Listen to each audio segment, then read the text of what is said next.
guys, do you see me?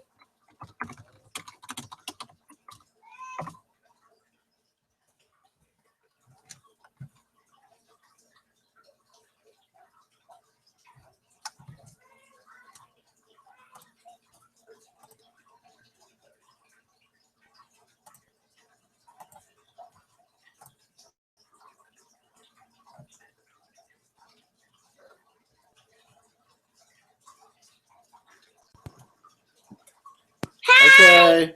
Hi. You see us? Can you see us? I see you. Okay, I'm going to switch us to mute, okay? I'm going to switch you to mute, or you're going to switch yourself to mute now, okay?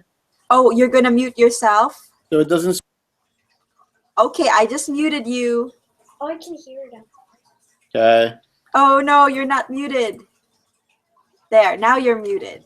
Okay, so welcome to the webinar on the planting calendar. I hope, before we start, I hope that everyone has at least printed a few pages of this. Even I have the planting calendar, just to keep us on track here, and so that you can really make the most out of this webinar. We want you to walk away for real with a planting calendar that is filled out, okay? And we can do it together, okay? Now, I am not going to explain what's inside, but I'm going to walk. Step a little closer because it's you're going out of focus or something. You know, okay, so my camera, Dad, it's the nature of my camera.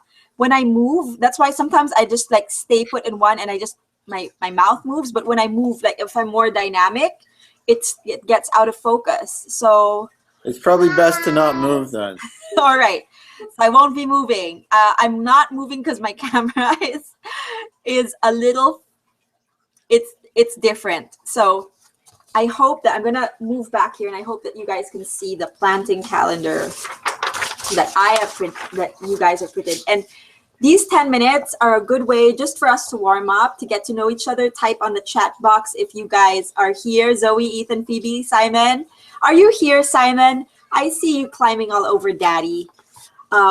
And where you are from and what are you planting and why, you know, welcome to the Permaculture Tribe. And this is the planting calendar. Okay, so after the first, I'm going to show you something. Okay, so now I'm going to switch over to my presentation, and we're going to start with a really heartwarming video from Milkwood Permaculture in Australia, a group that I really love.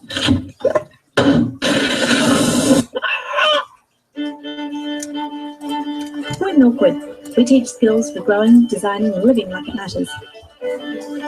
Skills like how to create a natural building to keep your family safe and warm, and how to design an energy-efficient homestead surrounded by fruit trees, animals, bees, and...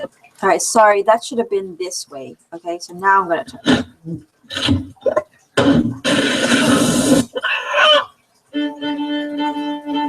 We're at Milkwood. We teach skills for growing, designing, and living like it matters. Is this the Skills frost like how to one? create a natural building to keep your family safe and It looks warm, jerky. and how to design an energy-efficient homestead surrounded by whatever. trees, animals, bees, and bright futures. Skills for growing your own organic food and how to turn it into meals your family will love. We believe skills like these are what makes community. The ability to pitch in, help out, and make it happen. To do it ourselves. To create the futures our families need and deserve. Come join us. We'll get you growing. Bread and butter, eat it in the morning. Bread and butter, eat it in the evening. Bread and butter, I'm not leaving. Sing it all day long.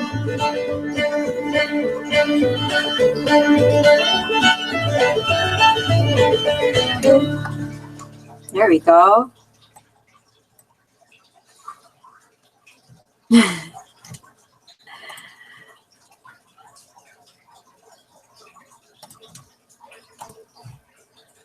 So that was a cute little intro. And now we dive in to the topic of this evening, which is the planting calendar. And I have to warn you that I'm going to sing a little song and to help you and me memorize the steps that we're going to take in order to build this planting calendar. But before that, again, this is a series of webinars that we have planned for you throughout the year.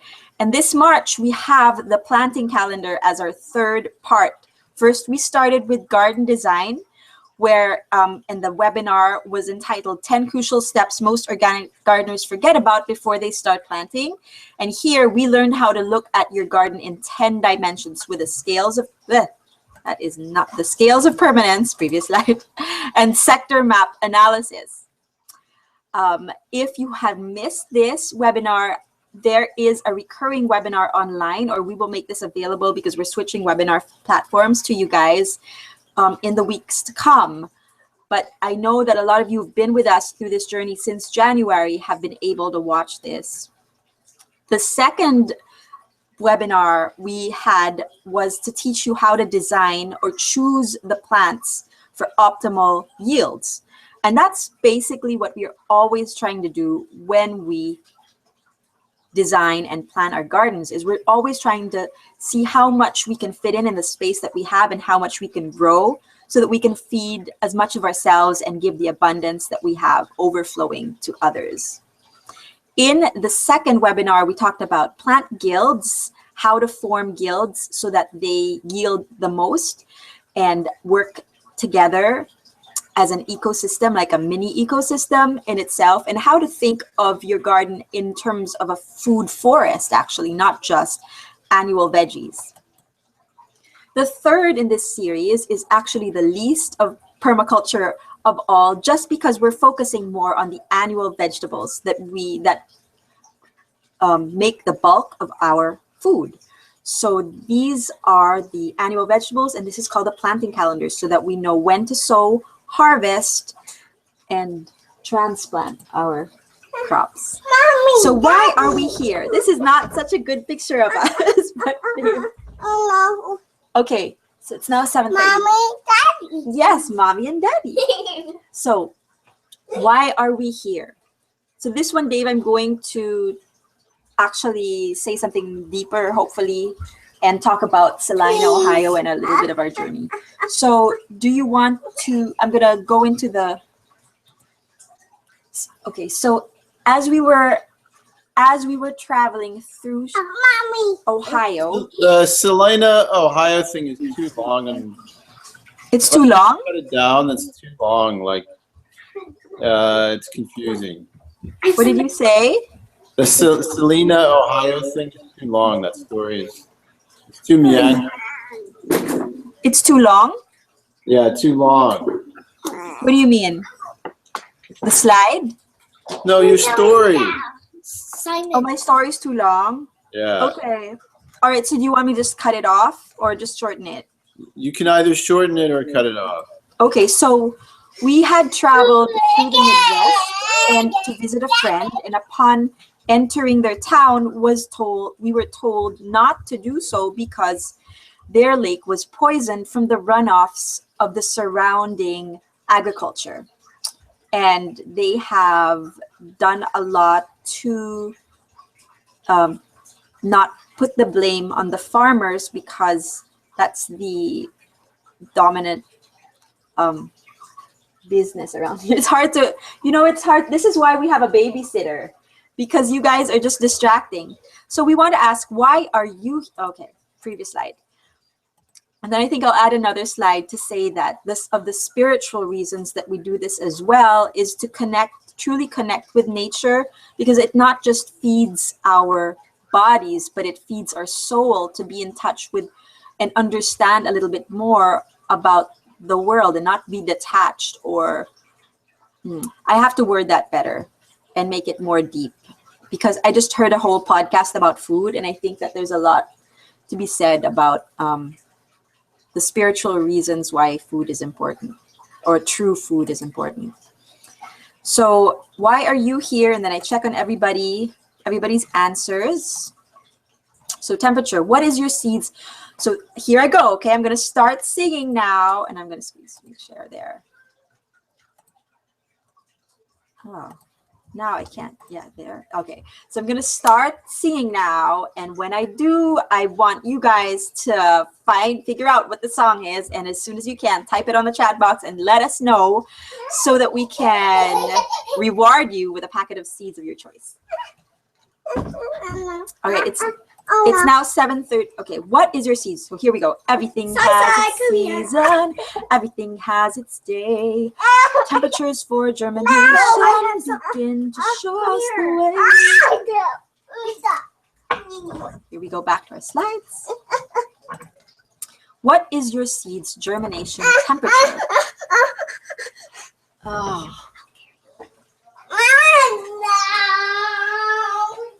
So this is where it all begins. What is your temperature? What temperature does your seed pop?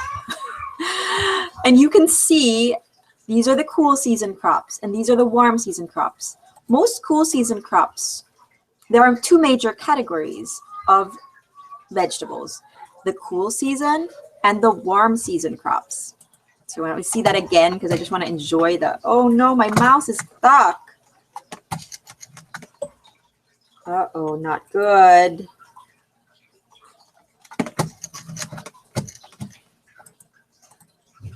The cool season crops, as you can see, these are what they are: turnips, carrots, kohlrabi, lettuce, cabbage, cauliflower, kale, Swiss chard, and the warm season crops: strawberries, peppers, tomatoes, watermelon, cucurbits. And this is where they fall into play. What differentiates the cold season crops from the warm is germination temperature. As you can see from this slide, the 40 degrees is basically the average at which crops will germinate in the cool season, and 60 degrees is the average temperature that warm season crops will germinate. Now within the cold season, you have two categories, subcategories as well: the hardies and the semi-hardies. So the hardies are in the blue and the semi-hardies are in the green, and you can see those in your planting calendar as you follow along. I want you to choose the plants that you plan to use from the hardy selection into the hardy portion of your empty tables. So you have empty tables that say your plants, cold weather crops and warm weather crops. So the first thing you do is to select them. Okay, so let me see. I think I have to previous slide this. Okay, Dad, I'm going to stop. I'm going to stop now. And we can... Guys, okay, Dad, why is it dark? Okay, I'm going to stop now because I have to do a lot of work still on the slides just to like, oh, why are you covering it? And then we should do our family prayer, okay? Does it sound good? Do you have notes about which slides to fix? Well, I just want to go through the whole thing again and just fix it as I go. Is that okay? Okay, but they need to go to bed. You gonna come up? Okay, yeah. All right, let's put the kids to bed right now. I'm going to stop.